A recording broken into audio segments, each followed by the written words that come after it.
जिस टाइम पे मैं निकली थी घर तय, मेरी माँ ने हाथ पर तिरंगा रख के कहा था कि ला बेटी, चाहे तो इस नाला रह के आइए या इसमें लिपट के आइए। और उस खेल खातर जिसमें 1% भी यूं नहीं उम्मीद कर सकते माँ बाप भी कि मेरी बेटी जिंदा आओगी कि मर के आओगी। बिल्कुल। और मोस्टली तो लाश मैंने नजरा का आगे देखी थी भाई, मैं देख भी नहीं पाई, इतना मेरा रू रू कांप उठी थी कि मैं किस रास्ते पे आएगी, और आएगी तो इसने पूरा करके जाना, वो भी मैंने एक मकसद बना लिया था।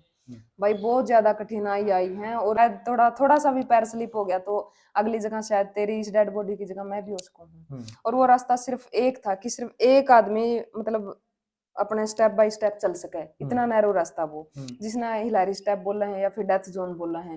उसके दाएं बाएं भाई और ऊपर इतनी डेथ थी। मेरे सामने एक ऑस्ट्रेलिया के भाई थे हमारे ग्रुप में, उनकी भी डेथ हुई है। 23 साल का लड़का, यंग लड़का, मेरे सामने उसकी डेथ हो जाती है तो हमारे ऊपर क्या बीतेगी। आई, लेकिन अगला स्टेप मेरा नहीं पता, मेरे को कैसा रहेगा, क्या होगा मेरे साथ, क्या बीतेगी, मैं मरूंगी या फिर जीऊंगी। ये मेरे को फ्रोस्ट बाइट हो गया था माउंट एवरेस्ट से नीचे आते टाइम, लेकिन मेरे मन में ये था कि मेरे को रिकॉर्ड ही बनाना है। उसी टाइम अगर मैं नीचे हो जाती तो शायद ये इम्पुटेशन वगैरह, ऑपरेशन वगैरह नहीं होता।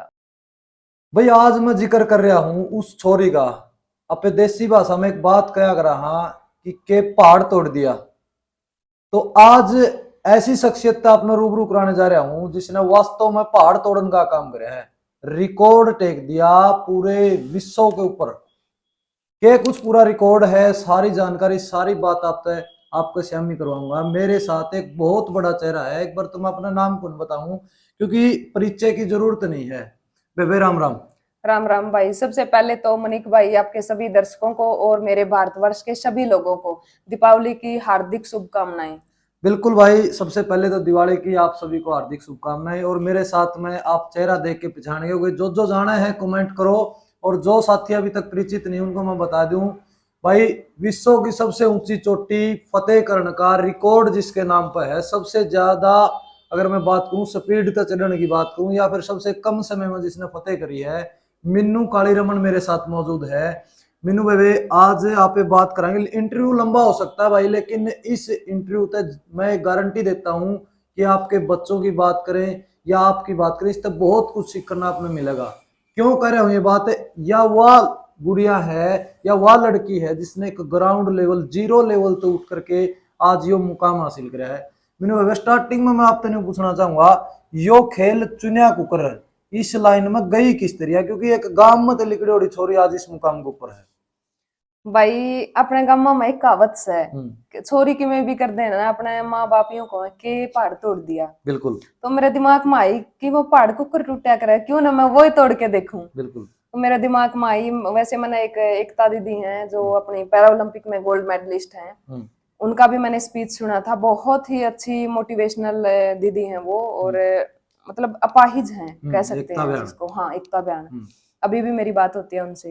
तो दीदी ने मेरे को बताया कि अगर मैं कुछ भी कर सकती हूँ तो आप क्यों नहीं कर सकते। आप तो पूरे स्ट्रॉन्ग हो, हट्टे कट्टे हो, दोनों पैर सलामत हैं, हाथ सलामत है, मेरा तो लोअर पार्ट तो काम ही नहीं कर रहा। तो उसको देख के मैं मोटिवेट हुई भाई। और फिर मेरे यूं भी दिमाग में आई कि काकी ताइया ने ये बात तो समझ में आवे कोनी कि दुनिया की सबसे ऊंची चोटी क्या हुआ है। उनने तो बस एक मुंह से शब्द निकालना है कि सारी दुनिया की छोरी ये काम कर रहे हैं, घर का इतना करना है, घर का कर ले तो भी। फिर मैंने सोचा ये तो माउंट एवरेस्ट फतेह करनी पड़ेगी यार, पहाड़ तोड़ना ही पड़ेगा। वो मैंने तोड़ के दिखाया, अपना देश का फ्लैग में उड़ला रह के। बिल्कुल। तो अगर शुरुआत की बात करूं, जब ये सपना आपने देखा और सपना पूरा करने खातिर आप चले, सपोर्ट कहाँ से मिली? पापा से, भाई से, माँ से, परिवार में कौन साथ में खड़ा हुआ स्टार्टिंग में? भाई देखो स्टार्टिंग में तो बहुत ज्यादा प्रॉब्लम आवे हैं, माँ बाप ने मनाना, फिर ऊपर तय गेम इतना महंगा है, मेरा 40-50 लाख रुपए इसमें लग गए हैं। बिल्कुल। पहले मतलब भाई की शादी थी, मनोज भाई की, 6 दिसंबर की। उसके बाद मैंने ये शुरू कराया था। उससे पहले वैसे तो मन में तो थी मेरे, लेकिन मैं कुछ कर नहीं पाई थी क्योंकि 1-2 साल वैसे लाग जे हैं बालक ने। और वैसे छोरिया ने तो मोस्टली लागे जे हैं कि अपने माँ बाप ने किस तरह हम मनावांगे, और उस खेल खातर जिसमें 1% भी यूं नहीं उम्मीद कर सकते माँ बाप भी कि मेरी बेटी जिंदा आओगी कि मर के आओगी। बिल्कुल। और मोस्टली तो लाश मैंने नजरा का आगे देखी थी भाई, मैं देख भी नहीं पाई, इतना मेरा रू रू कांप उठी थी कि मैं किस रास्ते पे आएगी, और आएगी तो इसने पूरा करके जाना, वो भी मैंने एक मकसद बना लिया था। भाई बहुत ज्यादा कठिनाई आई है, और लड़कियों के लिए खासकर मैं बताना चाहूंगी, जो मुसीबतें मैंने क्रिएट करी हैं, या फिर जो भी मैंने मतलब इतना स्ट्रगल करया है, 2-2 3-3 घंटे 4-4 घंटे मैंने एक टाइम की प्रैक्टिस करी है। 3 बजे मेरे पापा मेरे साथ उठ के जाया कर दे कि छोरी कर सके कि ना कर बिल्कुल सकती हो। बिल्कुल मतलब घर क्या ने भी मेरा हौसला एक बार देखा है भाई, बहुत पीछे भी यूं भी चाहे कया है कि बेटा वो फील्ड तेरे खातिर ठीक को नहीं, मरगी तो लोग के कहेंगे कि छोरी बयान जोगी हो रही थी, शादी करवा ले कर दें, या फिर यो जो कुछ भी अपना गामा का माहौल बिल्कुल बिछाए हुए बिल्कुल। हैं। तो भाई एक कड़वी बात है, जिस तरह बेबे ने बताया कि भाई उस चीज खातर मनाना मेरे लिए बड़ा मुश्किल था, लेकिन देखो रास्ता भी अच्छा रास्ता चुन रही थी और परिवार उस चीज के लिए मनाना भी बड़ा मुश्किल है। लेकिन आज की कड़वी सच्चाई के है, आजकल की जो लड़कियां हैं दूसरे रास्ते पर जाकर के माँ बाप को मनाने की कोशिश करती है। लेकिन इस तरीके से ऐसे ऐसे चेहरों को देख करके, ऐसी ऐसी शख्सियत को देख करके आपको बहुत कुछ सीखने को मिल सकता है। आपने जिक्र कराया मीनू बेबे कि जब आप माउंट एवरेस्ट फतेह कर रहे थे तो रास्ते में बहुत सी कठिनाइयां आपके सामने आती है। बिल्कुल। तो जब आपने अपने बताया कि भाई वहां से आपने जो चढ़ने वाले हैं उनकी लाशें भी आपको क्रॉस करके पांव रख रख के गुजरना पड़ता है, ऐसी बिल्कुल। सुनने में आई है। बिल्कुल। क्या ऐसा जब आपने देखा तो आपके अंदर कैसा मतलब महसूस हुआ, आपने क्या फील किया, क्या हो सकता है आगे वाले अगले कदम पर आपके साथ भी ऐसा घट जाए? बिल्कुल भाई यार, सोच मेरी दिमाग में बस एक ही बात थी कि अगर शायद थोड़ा थोड़ा सा भी पैर स्लिप हो गया तो अगली जगह शायद तेरी इस डेड बॉडी की जगह मैं भी हो सकूं। और वो रास्ता सिर्फ एक था कि सिर्फ एक आदमी मतलब अपने स्टेप बाय स्टेप चल सके, इतना नैरो रास्ता वो, जिसने हिलारी स्टेप बोला है या फिर डेथ जोन बोला है। उसके दाएं बाएं भाई और ऊपर इतनी डेथ थी। मेरे सामने एक ऑस्ट्रेलिया के भाई थे हमारे ग्रुप में, उनकी भी डेथ हुई है। 23 साल का लड़का, यंग लड़का, मेरे सामने उसकी डेथ हो जाती है तो हमारे ऊपर क्या बीतेगी। बिल्कुल फिर भी मैंने इतना ठान रखा था कि अपने देश की पूरे विश्व में एक अलग पहचान बनानी है। अपना देश का तिरंगा लेके आई हूँ तो ये लहरा के ही जाना है। जिस टाइम पे मैं निकली थी करता है, मेरी माँ ने हाथ पर तिरंगा रख के कहा था कि ला बेटी, चाहे तो इसने लहरा के आइए या इसमें लिपट के आइए। तो मैंने मेरी माँ की बात भाई बहुत अच्छे से माइंड में रखी और हौसला, और अपने देश वालों का, इंडिया वालों का मेरे साथ आशीर्वाद था सबका, बिल्कुल। विल पावर थी। और उस बाकी तो माँ की कितनी हिम्मत होगी जब अपनी बेटी को ये बात बोल रही है तो इस तिरंगे में लिपट के आना या इसको लहरा करके आना। तो उस समय क्या इमोशंस थे आपके जब आपकी माँ ने, आपके पापा ने, आपके भाई ने आपको ये चीज बोल रही है और आप वहां जा रहे हो? भाई आंखों में पानी था, आंखें नम थी और बस यही सपना था कि करके ही आना है कुछ भी हो। मनोज भाई मेरे को छोड़ने गए थे एयरपोर्ट पे और मनदीप भाई भी, गोलू भाई छोड़ने गए थे। उस टाइम पे मैं इनको बता नहीं पाई, कितना दुखी भी थी और खुश भी थी कि आखिरकार मैंने वो संघर्ष जीत लिया जो मैं मनाना चाह रही थी। लंबे टाइम से 3 साल से मेरी ये मेहनत थी जो अब तक तो रंग ले आई, लेकिन अगला स्टेप मेरा नहीं पता मेरे को कैसा रहेगा, क्या होगा मेरे साथ, क्या बीतेगी, मैं मरूंगी या फिर जीऊंगी। बिल्कुल। तो अब बात कर लेते हैं भाई, रिकॉर्ड का जिक्र किया था मैंने स्टार्टिंग में ही, इनके नाम पे एक बहुत बड़ा रिकॉर्ड, विश्व स्तर पर रिकॉर्ड है। मैं रिकॉर्ड के बारे में अपने दर्शकों ने बताना चाहूंगा भाई, रिकॉर्ड किस नाम के, कौन सा रिकॉर्ड आपके नाम होने जा रहे हैं आप? भाई ये 60 घंटे में दोनों चोटी, अच्छा। माउंट एवरेस्ट जो विश्व की सबसे ऊंची चोटी है और माउंट लाहौत्से विश्व की चौथी ऊंची चोटी है, दोनों को 60 घंटे में फतेह मैंने की है। अच्छा। तो वो मेरा एक रिकॉर्ड रहा है उससे इंडिया पहले के। कितने समय में फतेह हुई है आज तक रिकॉर्ड की अगर बात करें? भाई किसी की 4 दिन में है, किसी की 5 दिन में है, देखो वो तो कुछ तो वेदर कंडीशन भी हो सकती हैं। बिल्कुल। आई थिंक मेरी टाइम पे भी अगर वेदर कंडीशन ठीक ना होती तो मैं भी एक दिन डिले कर सकती थी। यानी 2 चोटियां एक साथ आपने 60 घंटे में क्रॉस की है, तो उस चीज का रिकॉर्ड आपके नाम है। बिल्कुल। अभी अवार्ड की मैं बात कर लूं, आने वाले समय में आपको एक बहुत बड़े अवार्ड से नवाजा जाएगा, उसके बारे में तो आप बताने का काम करें। भाई भारत गौरव अवार्ड 22 नवंबर को मुझे मिलने जा रहा है दिल्ली में। भाई बेबे ने बहुत बड़ा अवार्ड, भारत गौरव अवार्ड जो है अभी दिल्ली में 22 तारीख को मिलेगा। उसके लिए भी आपको हमारे चैनल की तरफ से भाई बहुत बहुत शुभकामनाएं। धन्यवाद भाई। तो अब मैं जिक्र कर रहा था कि शुरुआत की बात हुई, आप वहां जब वहां आपने फतेह किया, जब आपने देश का वो तिरंगा जो सपना लेकर के आप चले थे, जब फतेह कर लिया, आप अपने लक्ष्य के ऊपर पहुंच गए, तब वहां जाकर के क्या आपको मतलब कैसा महसूस हुआ? मैं ये जानना चाहता हूँ क्योंकि आप वहां गए हो, वहां क्या आपके सपने थे, कितने सपने आपके वहां जाकर के पूरे हुए? भाई एक बार तो मेरे को यूं लगा कि जो मैंने जन्म लिया है ना, तो बहुत अच्छे काम के लिए लिया था और वो काम मेरा पूरा हो गया। अच्छा। उस टाइम मेरे को किसी की ज्यादा याद नहीं आई, सिर्फ मेरे माँ बाप की याद आई कि काश मेरे माँ बाप यहाँ होते तो मैं गले लग के बहुत ज्यादा रोती, खुशी से मैं इतनी वो हो गई थी। तो अगर मैं बात करूं मीनू, जिस तरह नेपाल की साइड से आपने फतेह किया जी। लेकिन बहुत से ऐसे चेहरे भी रहे हैं आपसे पहले भी जिन्होंने माउंट एवरेस्ट को दोनों साइड से फतेह करने का काम किया है। दूसरी साइड से अगर मैं बात करूं, चाइना साइड से अगर मैं बात करूं, आपने उस साइड से क्यों नहीं ट्राई किया, क्यों नहीं प्रयास किया, अभी तक आप उस साइड से क्यों नहीं फतेह कर पाए? भाई बहुत बड़ी बात आपने ये पूछी है, मैं डिटेल से बताना चाहूंगी। बहुत ज्यादा तो नहीं मैं बोल सकती, लेकिन एक दो चेहरे हैं मेरे सामने जो जिसने चाइना साइड से माउंट एवरेस्ट को फतेह किया है। तो ये बहुत गलत है मेरी नजरों में, क्योंकि हम अभी दीपावली के उपलक्ष्य पे ही देख लो बिल्कुल। कि हमें पटाखे, चाइनीज चीजें हैं, ये यूज नहीं करनी, वो यूज नहीं करनी, तो रास्ता हम चाइना का क्यों अपनाएं? वैसे तो अगर चाइना का बहिष्कार कर रहे हैं और रास्ता हमें चाइना साइड से चाहिए। बिल्कुल, कि अगर चाइना साइड से माउंट एवरेस्ट को फतेह करोगे तो आपका सी ग्रेडेशन का खेल सर्टिफिकेट हम देंगे, और नेपाल साइड से करोगे तो आपको नहीं मिलेगा।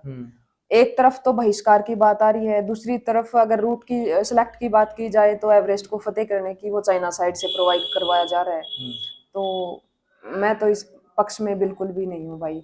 और मैं गवर्नमेंट से भी हाथ जोड़ के रिक्वेस्ट करती हूँ कि जितने भी माउंटेनियर हुए हैं नेपाल साइड से जिसने किया है उसको सी ग्रेड का सर्टिफिकेट तो एटलीस्ट दिया जाए। बिल्कुल। तो अगर बात करी जाओ एक लड़की की, हम हमेशा कहते हैं किसी भी काम को शुरू करने से पहले एक बात सबसे पहले कहते हैं कि भी छोरी है, छोरी के कर लेगी। तो या वह छोरी है जो मेरे गले बैठी है भाई, बड़े मतलब एक बहुत अच्छा फील होता है कि जब ये नाम लिया जाता है कि मीनू, और फिर मीनू का नाम से ये पता चलता है कि भाई आज उस मुकाम पर मीनू पहुंची है। मीनू भाई जब बात करूं मैं, आज बहुत सी लड़कियां घरों में दबी बैठी हैं सिर्फ इस बात से कि घर के परिवार के ये बोल देते हैं कि छोरी है या के करेगी। बिल्कुल। तो उनको आप क्या मैसेज देना चाहोगे? पेरेंट्स की बात करूं या लड़कियों की बात करूं जो वहीं की वहीं दब के रह जाते कि नहीं मेरे से नहीं होगा। बिल्कुल भाई, देखो इंडिया में हुनर की कमी नहीं है भाई, हर किसी में अपनी एक कला होती है, लेकिन उस कला को निखारना बच्चे का खुद का भी काम है, पेरेंट्स का भी काम है और टीचर का भी काम है। स्टार्टिंग से बच्चा 2-3 साल का होता है, 4-5 साल का होता है, उसे ये नहीं पता हम क्या कर रहे हैं, उसको खेलने दिया जाए। जैसे अब मेरा भतीजा ही है छोटा सा, 2 साल का हुआ है, ये खेल रहा है तो खेलने दो। लेकिन लड़की एक 12 साल के बाद अपनी स्टेज पे अपना कुछ काम करने का डिसीजन लेना शुरू करती है, 12 या 15-16 साल के बाद, तो उस लड़की को बोल दिया जाता है कि रहने दे, तू छोरी है, क्या कर लेगी। और आजकल शायद दंगल मूवी ने भी बहुत ज्यादा मोटिवेट किया है बच्चों को कि धाकड़ है, धाकड़ है। और एडीजीपी जादव सर का भी मैंने स्पीच सुना था कि आजकल लड़कियां वही धाकड़ हैं जो अपने माँ बाप की रिस्पेक्ट करती हैं, अपने माँ बाप की पगड़ी को सिर के ऊपर बांधे रखती हैं, न कि नीचे गिरने देती हैं। और मेरी भी पगड़ी अलमारी में रखी है भाई, जो मैंने अपने पापा की लाज हमेशा के लिए बना रखी है। तो भाई इंडिया बुक ऑफ रिकॉर्ड के अंदर बेबे का नाम जो है शामिल हो गया है और रिकॉर्ड इनके नाम चला गया है। और अगर मैं आज की जो अचीवमेंट इनकी है वो आप देखने लग रहे हो, एक बार मैं कैमरामैन साथी को भाई ऊपर भी फोकस कर दो, जब ये मान सम्मान मिलता है मेनू भाई कैसा फील होता है? क्योंकि देखो ये चीज पैसे से हम नहीं खरीद सकते, सब कुछ हम खरीद सकते हैं, लेकिन जो मान सम्मान लोग देते हैं ना, जो उस स्टेज के ऊपर जब हम सपना देखते हैं, जब हम पढ़ते हैं उस टाइम पर हम किसी और के लिए क्लैपिंग करते हैं, वो हम सपना देखते हैं, तब मतलब कैसा महसूस होता है जब ये मान सम्मान आपको दिया जाता है? बहुत ज्यादा खुशी होती है भाई। और खासकर तो मैं जिस गांव में मैं जन्मी हूँ उसी गांव में मेरे को चीफ गेस्ट जाने का मौका मिल रहा है, जिस कॉलेज में मैं पढ़ रही हूँ उसी कॉलेज में मेरे को चीफ गेस्ट बुलाया जा रहा है। और बहुत सारे ऐसे चेहरों से मैं रूबरू होती हूँ जिसको मैं जानती तक नहीं, सिर्फ अखबारों में पढ़ा, मैंने टीवियों पे देखा, और आजकल मेरा उनसे मिलना हो रहा है, उनके साथ खाना हो रहा है, तो बहुत खुशी मुझे हो रही है। शुरुआत जब की हम किसी भी कार्य की शुरुआत करते हैं, सबसे पहले बात अगर अड़ोसी पड़ोसी गांव गुआंढ की, जो लोग आलोचनाएं करते थे, जो आपके बारे में उंगलियां उठाते थे कि नहीं होगा, लड़की है क्यों इस चीज में डाल लो, शादी करवा दो, ये इस तरह के, देखो अपने माँ बाप को इस तरह की बातें सुनने को मिलती है। अगर इस सक्सेस के बाद में बात करूं, उनका क्या रिएक्शन था? भाई पहले तो जो वैसे तो मेरे साथ ही स्पोर्ट में रहे हैं मोस्टली तो लोग, क्योंकि मैं गांव में इतना रही नहीं, और पीछे कुछ बोलते होंगे तो मेरे को कभी सुनने में नहीं आया। क्योंकि मीनू मैं ये बात इसलिए कर रहा हूँ, बहुत सी चीजें देखते हैं हम, गाँव की अगर बात करते हैं, जब गाँव लेवल की बात होती तो ऐसा होता है, अड़ोस पड़ोस वाले परिवार वाले उस टाइम पे उंगलियां उठाते हैं, लेकिन जब वो बच्चा सक्सेस होता है तो वही लोग ताड़ियां बजाने का काम करते हैं। बिल्कुल करते हैं भाई, और पड़ोसी भी कहता है कि ये तुम्हारी है। हाँ, क्योंकि जब लोगों की बात सुनकर के अगर आप चलोगे तो आप उस मुकाम पर नहीं पहुंच पाओगे। तो अपना जो लक्ष्य है, अपना जो टारगेट है, आपने उसके ऊपर बिल्कुल एक फोकस रखना एकाग्रता चाहिए। बनाए रखनी बिल्कुल चाहिए। बिल्कुल भाई, सही बात है आपकी। देखो, दुनिया का काम तो कहना है, बिल्कुल लेकिन वो हम पे डिपेंड है कि हम दुनिया की बातों को ज्यादा सुन रहे हैं या फिर अपने गोल पे फोकस ज्यादा कर रहे हैं। अगर दुनिया की बातें सुनेंगे तो अपने लक्ष्य से ध्यान भटकेगा, और लक्ष्य पे ध्यान देंगे तो दुनिया भोगती रहे, कोई फर्क नहीं पड़ता हमें। मीनू, मैं एजुकेशन की बात करूं, जी भाई। शुरुआत से लेकर अब तक कितनी आपकी एजुकेशन रही, कहाँ कहाँ की, उसके बारे में थोड़ा मैं जानना भाई, चाहूंगा। मेरी स्कूलिंग भी सरकारी स्कूल में रही है, गांव डाटा में। गांव डाटा में। और मेरा कॉलेज भी सरकारी ही है, हिसार में, government women college. Government women आगे कॉलेज। मैं बीपीएड की, वो भी गवर्नमेंट कॉलेज है। एमपीएड चल रही है, वो भी मेरी गवर्नमेंट कॉलेज। अच्छा, तो मैं एक मैसेज और चाहूंगा लड़कियों के लिए, क्योंकि बहुत सी आज की अगर बात करी जाओ, बहुत सी बुराइयों के ऊपर जो फोकस रहता है। फोन की बात करूं तो मैं, लड़कियां फोन से बाहर नहीं निकलती, लड़के भी फोन से बाहर नहीं निकलते। आज की युवा पीढ़ी जो है रास्ता भटकती जा रही है। बिल्कुल।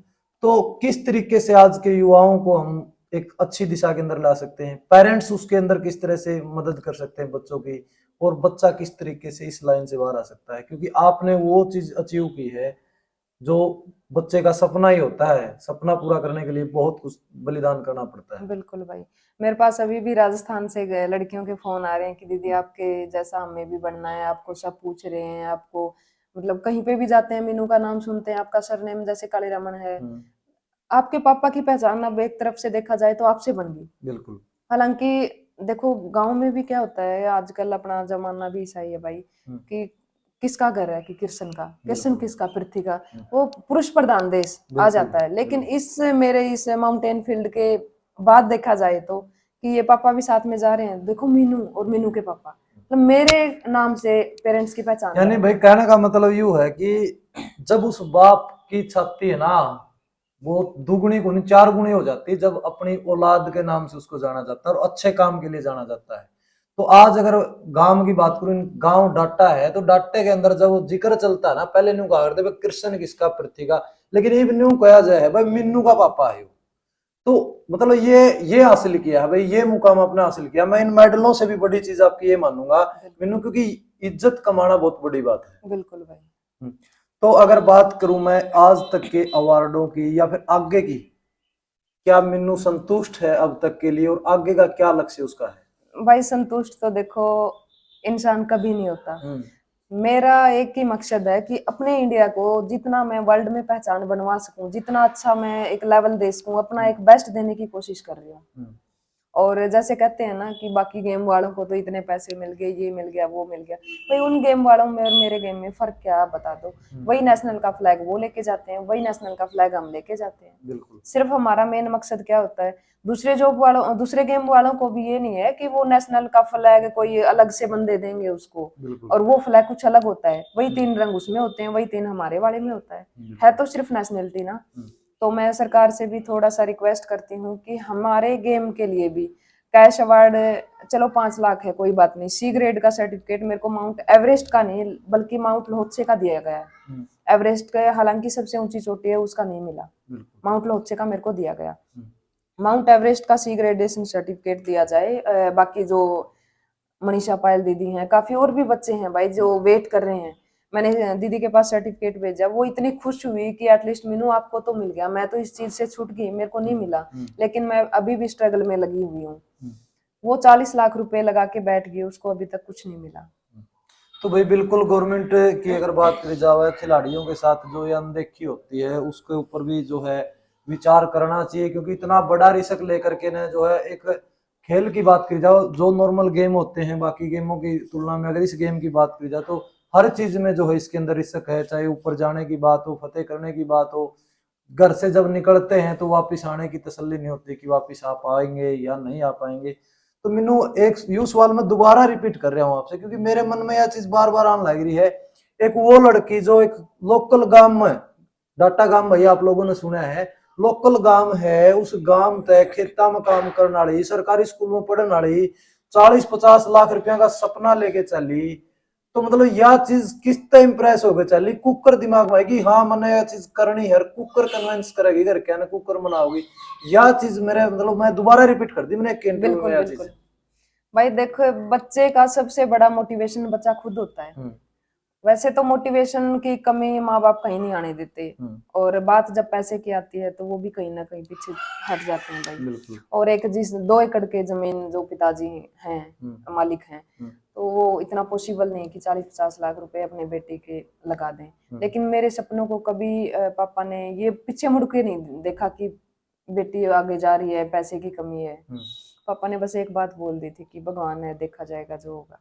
अगर बेटी की किस्मत में है अच्छा करना और बड़ा करना तो जरूर करेगी। पापा बस लगे रहे, कहीं से लोन उठाया, कहीं से केसीसी जो होती है, बस। तो भाई इसके साथ साथ में मैं आपने दिखा दूं, पूरा इंटरव्यू आप लगभग देख चुके हो, लेकिन एक चीज मैं आपने दिखाऊंगा, जित इतना बड़ा बलिदान दिया है इसने इस चीज के लिए। उंगली, 2 उंगली बेबे एक बार दिखा और इसके बारे में बताया एक बार। बिल्कुल, ये आपने पहले इंटरव्यू में देखी होगी तो शायद बेबे की जो उंगलियां थी वो और तरीका से देखी थी, लेकिन अब आपने बताओगे इसके बारे में, थोड़ा दिखाया कर बता दे बेबे मैनू इसके बारे में। ये मेरे को फ्रोस्ट बाइट हो गया था माउंट एवरेस्ट से नीचे आते टाइम, लेकिन मेरे मन में ये था कि मेरे को रिकॉर्ड ही बनाना है। उसी टाइम अगर मैं नीचे हो जाती तो शायद ये इम्पुटेशन वगैरह ऑपरेशन वगैरह नहीं होता। मेरे को बस रिकॉर्ड की लगी थी, अपने पेरेंट्स की लगी थी कि उनका सिर ऊंचा करना है, तो मैं सेम डे माउंट लोत्से पे चली गई। ये दर्द मेरे को फील भी नहीं हुआ, सिर्फ आंखों में एक, आंखें बंद करके भी देखते हैं ना कि सपने वो नहीं होते जो हमें नींद में आए, सपने वो होते हैं जो हमें सोने ना दे, जो सोने ना दे। बिल्कुल। बस वो सपना था और उसको लेके मैं चली, तो नीचे आई तो बहुत ज्यादा सेंसेशन, पेन इतना ज्यादा था कि मैं सहन भी नहीं कर पाई। और वो सिचुएशन ऐसी होती है, चाहे हम आग में हाथ डाल लें फिर भी कोई फर्क नहीं पड़ने वाला। बस ये तो था ही कि अब तो जो हो गया हो गया, एटलीस्ट सपना तो पूरा हुआ। तो भाई अपने सपने के लिए जो है मीनू ने अपनी 2 उंगलियां कुर्बान कर दी और पीछे मुड़ के नहीं देखा। तो इस मोटिवेशनल स्टोरी तक आपने बहुत कुछ सीखने मिलेगा। और आपके क्या राय है, क्योंकि आज की लड़कियों की, आज के बच्चों की, आज के युवाओं की जो बात की जाए, उनका रास्ता, मैं बार बार कह रहा हूं, उनका रास्ता भटकता जा रहा है। आप लोग भी अच्छी चीज देखना पसंद नहीं करते। इस इंटरव्यू से आपको बहुत कुछ सीखने को मिलेगा, बहुत कुछ मैसेज आपको ये इंटरव्यू दे रहा है। तो इसको ज्यादा से ज्यादा शेयर करें और बच्चों को ये चीज दिखाने का काम करें कि सपने किस तरह से साकार किए जाते हैं, कितनी मेहनत उसके लिए करनी पड़ती है। मीनू बेबे, आपको भविष्य के लिए हमारी तरफ से शुभकामनाएं। धन्यवाद भाई। और भाई वीडियो को शेयर कर दें, अपनी राय जरूर रखें कमेंट के अंदर।